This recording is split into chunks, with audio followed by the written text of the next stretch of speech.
La République soudanaise est proclamée État indépendant et souverain sous le nom de République du Mali. Le Congrès opte pour la construction d'un État socialiste. Une présidence de la République est instituée, confondue avec le chef du gouvernement. Un régime de type parlementaire est maintenu. Le chef de gouvernement est responsable devant l'Assemblée nationale et exerce les attributs de chef de l'État et le pouvoir exécutif. Les ministres sont responsables devant lui. L'Assemblée nationale élue pour 5 ans vote la loi. Le préambule de la première constitution de la République du Mali reprenait en gros les termes du préambule de celle du Soudan du 23 juin 1959, sauf en ce qui concerne les principes de base. La liberté et la justice succédant à la liberté, à l'égalité et à la fraternité. Les droits et libertés de l'homme, travail, repos, grève, association, syndicalisme étaient exposés sous leur forme classique. La République entendait enfin organiser les conditions nécessaires à l'évolution harmonieuse de l'individu et de la famille au sein d'une société moderne et dans le respect de la personnalité africaine. En septembre 1960, le congrès extraordinaire du parti l'Union soudanaise RDA définissait les grandes lignes de sa politique et les grandes tâches assignées au premier gouvernement de la jeune République. Le Congrès invitait le gouvernement à entrer en relation économique avec tous les pays. L'instauration rapide de structures économiques nouvelles dans le cadre d'une planification socialiste fondée sur les réalités maliennes. Dans le cadre de l'exécution de sa politique économique, la République du Mali procédera très rapidement à la création de sociétés et entreprises d'État. 27 octobre 1960, création d'Air Mali, société d'État au capital de 50 millions de francs CFA. Air Mali prend la relève d'Air France pour l'exploitation de toutes les lignes intérieures. Adhère à l'IATA le 12 juin 1961. Cette société bénéficiera de l'aide de la Grande-Bretagne et de l'Union soviétique qui accordait un crédit de 40 millions de roubles et équipait Air Mali d'avions Ilyushin. Du 29 octobre 1960 au 22 septembre 1961, date du lancement du premier plan quinquennal, verront le jour la Somiex, l'OPAM, la librairie populaire, la pharmacie populaire, la régie du chemin de fer du Mali, l'énergie du Mali, nationalisation de l'Office du Niger, Société des travaux publics, création de l'Agence nationale d'information, l'ACEMA. En moins d'1 an, le Mali devient maître de la production, de l'import-export et du transport. D'ailleurs, en octobre 1961, l'essor exposait clairement comment on concevait au Mali une véritable politique socialiste. Cela consiste d'une part à renforcer les structures collectives, d'autre part à créer l'infrastructure de base nécessaire à une évolution méthodique de l'économie, en vue notamment d'assurer les besoins élémentaires des larges masses populaires.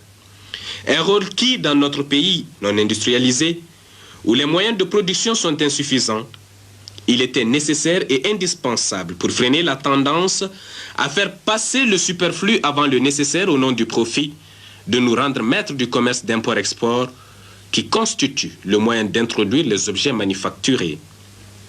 Maître aussi de l'implantation des moyens de production que nous orientons dans les perspectives d'une économie socialiste dirigée. Maître dorénavant du commerce d'import-export que nous adapterons à nos besoins vitaux, à l'intérêt général et non à sa capacité de rentabiliser. L'option résolument socialiste du Mali était ainsi affirmée par l'organe officiel du parti, l'Union soudanaise RDA. Déjà, le programme prévu par l'Union soudanaise RDA était en cours d'exécution. Les relations avec les pays progressistes se développèrent. Après le crédit de l'Union soviétique à la jeune société Air Mali, c'est la Yougoslavie qui va accorder au Mali un crédit technique de 10 millions de dollars. Cette orientation marquée vers l'Est n'entraîne pas toutefois une rupture avec les puissances occidentales. Le 2 novembre 1960, le Mali et la France décident d'élever leur représentation diplomatique au rang d'ambassade. Mais le 20 janvier 1961, la République du Mali demande l'évacuation des bases militaires françaises de son territoire.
février 1961, le bureau politique de l'Union soudanaise RDA reconnaît le gouvernement provisoire de la République algérienne GEPRA comme seul gouvernement représentant. Aucun pays ne peut aspirer au développement ni l'atteindre que s'il est parfaitement conscient de ses possibilités et de ses besoins, et s'il dispose de méthodes et de moyens aptes à mettre en valeur les unes et à satisfaire les autres. Ainsi, le Mali lança son premier plan quinquennal de développement socio-économique. C'était le 22 septembre 1961. L'étude sera faite par le professeur Bethelem. Le plan exigera pour sa réalisation une enveloppe financière de 65 milliards, dont 35 étaient attendus de l'aide extérieure. Nous parlions à l'époque de francs CFA. Seulement voilà. Le 30 juin 1962, l'Assemblée nationale vote les lois autorisant la création d'une nouvelle unité monétaire, le franc malien. Un franc malien égale par convention à 1 franc CFA. Mais en réalité, le franc malien ne représentait qu'1 centime de franc français, alors que le franc CFA était échangé contre 2 centimes. Cette situation ne sera pas du goût de tout le monde. Conséquence, le 20 juillet 62, les commerçants manifestent à Bamako contre la réforme monétaire. Manifestation dont le bilan a été de 2 tués, 10 blessés et plus de 250 arrestations. Sans doute, pour afficher une attitude de fermeté, les autorités d'alors n'ont pas tardé à organiser le procès des inculpés de ces manifestations.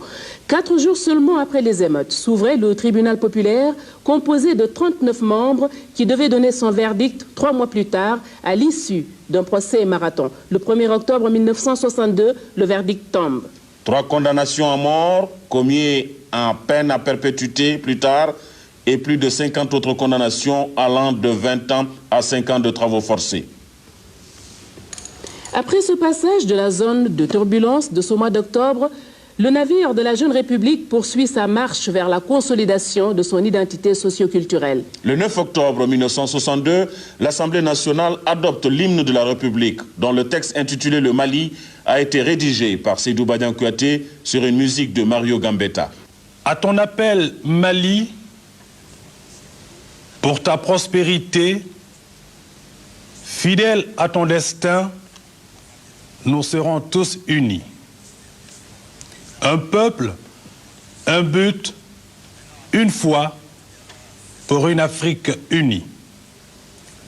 Si l'ennemi découvre son front, au-dedans ou au-dehors, debout sur les remparts, nous sommes résolus de mourir. Pour l'Afrique et pour toi, Mali, notre drapeau sera liberté. Pour l'Afrique et pour toi, Mali, notre combat sera unité. Ô Mali d'aujourd'hui, ô Mali de demain, les champs fleurissent d'espérance, les cœurs vibrent de confiance. Debout, villes et campagnes. Debout, femmes, jeunes et vieux. Pour la patrie en marche, vers l'avenir radieux, pour notre dignité, renforçons bien nos rangs. Pour le salut public, forgeons le bien commun. Ensemble, au coude à coude, faisons le chantier du bonheur. Pour l'Afrique et pour toi, Mali, notre drapeau sera liberté. Pour l'Afrique et pour toi, Mali, notre combat sera unité. Ô Mali d'aujourd'hui, ô Mali de demain, les champs fleurissent d'espérance, les cœurs vibrent de confiance. La voie est dure, très dure, qui mène au bonheur commun. Courage et dévouement, vigilance à tout moment, vérité des temps anciens, vérité de tous les jours, le bonheur par le labeur fera le Mali de demain. Pour l'Afrique et pour toi, Mali, notre drapeau sera liberté. Pour l'Afrique et pour toi, Mali, notre combat sera unité. Ô Mali d'aujourd'hui, ô Mali de demain, les champs fleurissent d'espérance, les cœurs vibrent de confiance. L'Afrique se lève enfin. Saluons ce jour nouveau, saluons la liberté, marchons vers l'unité. Dignité retrouvée soutient notre combat, fidèle à notre serment de faire l'Afrique unie. Ensemble, debout mes frères, tous au rendez-vous de l'honneur. Pour l'Afrique et pour toi Mali, notre drapeau sera liberté. Pour l'Afrique et pour toi Mali, notre combat sera unité. Ô Mali d'aujourd'hui, ô Mali de demain, les champs fleurissent d'espérance, le cœur vibre de confiance. Le 17 septembre intervient la réforme de l'enseignement dont l'objectif est de lier l'école à la vie. Réforme qui opte pour un enseignement de masse et de qualité adapté aux besoins, aux réalités du pays. Il fallait préparer chaque enfant malien à accéder à la forme d'activité où il peut rendre le plus de service à la nation. Il s'agissait en priorité de faire un enseignement qui décolonise les esprits et réhabilite l'homme africain. L'année 1962 aura été sans conteste l'année des réformes. Réforme du Code malien de mariage, réforme monétaire et réforme de l'enseignement. Une année chargée d'espoir donc et qui se terminera sur un cadeau de Noël pour les chrétiens du Mali. L'intronisation de Monseigneur Luc Sangaré comme premier archevêque de Bamako. L'année 1963 commence avec l'ouverture de 2 établissements d'enseignement qui formeront plusieurs générations de cadres maliens. En janvier, création de l'école militaire interarmes de Kati pour la formation des officiers. En mars, inauguration officielle du lycée Prosper Camara en souvenir du tout premier prêtre du Mali originaire de Caille, décédé 2 ans plus tôt. L'année 1963 a vu également l'organisation du premier pèlerinage catholique à Kita et la création de l'association des églises et missions protestantes évangéliques du Mali. Au mois de janvier 1963 est organisé pour la première fois le DEF, diplôme d'études fondamentales, qui remplace désormais le BEPC, brevet d'études du premier cycle de l'enseignement secondaire. Au cours de cette même année, grâce à un emprunt national, Radio Mali acquiert de nouveaux émetteurs qui sont installés à Sotuba. D'autres infrastructures verront le jour. C'est ainsi qu'on procède à la pose de la première pierre du stade omnisport de Bamako, construit avec l'aide de l'Union soviétique, puis à la pose de la première pierre de l'hôtel de l'Amitié, construit avec l'aide de la République arabe d'Égypte, et enfin inauguration du motel de Bamako. Dans ses relations avec l'extérieur, le Mali adhère dès 1963 au Fonds monétaire international FMI, à la Banque mondiale et à l'AID.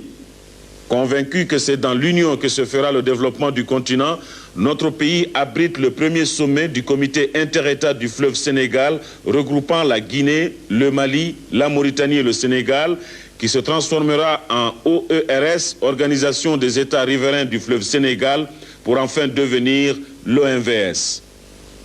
Le mois de juin 1963 verra la reprise des relations ferroviaires entre le Mali et le Sénégal, relations interrompues depuis août 1960.